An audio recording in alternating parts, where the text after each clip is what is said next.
Hello guys and welcome back into a new brand video. In today's tutorial, I'm going to show you how to run a Python project in vscode.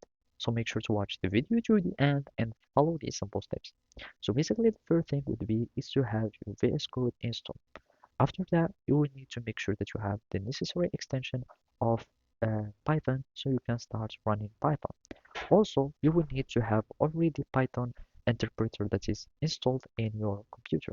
So you can simply go to Python and from there you can simply go to downloads and make sure that you download Python.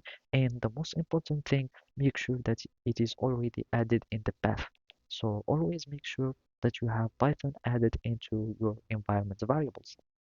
And after that, you will be needing to go to GitHub and basically will be needing to go to your GitHub repository or your Python projects. And as you can see, it is in Python. I'm just going to click on code, copy the URL. After that, I go to VS Code, and as you can see, I already have my Python that is installed, and you can see that I already have my Python debugger installed, etc.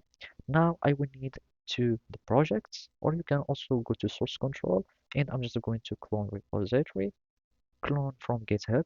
And in my case, I already signed in and authorized GitHub into my VS Code. So whenever you click on this option, it will redirect you to log in into your GitHub so you can allow VS Code to fetch your projects.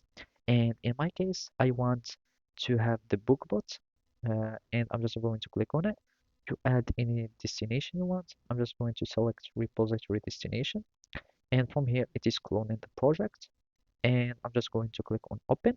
And now uh, I have opened my projects. Now we are just going to click on main.